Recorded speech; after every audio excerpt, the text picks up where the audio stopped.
بھائی نے پوچھا کہ یہ قبر پر کیا گلاب کے پھول ڈالنا ہی لازم ہوتا ہے یا ہم دوسرے کو کسی قسم کے پھول بھی ڈال سکتے ہیں؟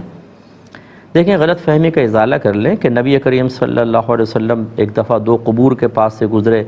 آپ کو اللہ تعالیٰ نے علم غیب عطا فرمایا تھا، جتنا اللہ نے چاہا تو اللہ کی عطا سے پھر آپ نے فرمایا کہ ان دو قبر والوں پر عذاب ہو رہا ہے، اور زیادہ کوئی بڑی وجہ نہیں، ایک پیشاب میں احتیاط نہیں کرتا تھا، دوسرا چغل خوری کرتا تھا. اس کے بعد آپ نے کھجور کی تر شاخ توڑی، اس کے دو ٹکڑے کیے اور دونوں قبور پہ ان کو لگا دیا اور فرمایا کہ مجھے یقین ہے. ویسے سرکار نے تو امید کا لفظ استعمال فرمایا، لیکن سرکار کی امید یقینی ہوتی ہے، کیونکہ امید میں تو شک ہوتا ہے اور نبی کو بذریعہ وحی پتہ چلتا ہے، اس لیے اس میں ایسا نہیں ہوتا. تو وہ عاجزی کے لیے یا عربوں کے اسلوب کے اعتبار سے یہ لفظ استعمال کر لیتے ہیں، ترجمہ یقین والے کرنا چاہیے. تو آپ نے شاید فرمایا کہ مجھے یقین ہے کہ جب تک یہ شاخیں تر رہیں گی ان قبر والوں کے عذاب میں تخفیف رہے گی. تو اس سے ایک نتیجہ نکالا فقہا نے کہ اس کا مطلب یہ ہوا کہ جب تک کوئی چیز تر رہتی ہے وہ اللہ تبارک و تعالیٰ کا ذکر کرتی ہے، یہی اس کے عذاب میں تخفیف کا سبب بنے گی.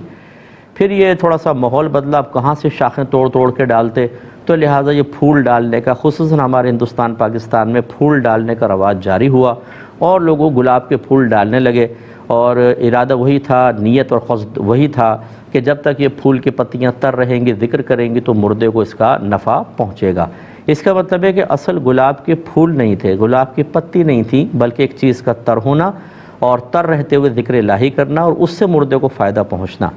لہٰذا اب یہ بعض بھائی تو شاید اس سے ناراض ہوں گے، گلاب کے پھول بیچنے والے، لیکن آپ گیندے کے پھول ڈال دیں، انتہائی سستے بھی ملیں گے اور کام وہی ہوگا، کیونکہ وہ ذکر الہی کر رہے ہیں. آپ پتے توڑیں اور پتے توڑ کر ڈال دیں قبر کے اوپر، جب تک پتے تر رہیں گے وہ ذکر الہی کرتے رہیں گے. گلاب کے پھول ڈالنا ہی کوئی لازم نہیں ہے.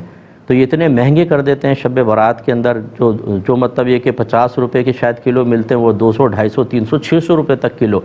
اور ہمارے لوگ جو ہے وہ کسی چیز کی ابتدا کو جاننے کی زحمت گوارا نہیں کرتے، اس کے پیچھے لاجک کیا ہے کچھ معلوم نہیں، رسم پہ چلتے ہیں. بس گلاب کے پھول ڈالتے دیکھا، گلاب کے پھول ہی ڈلیں گے.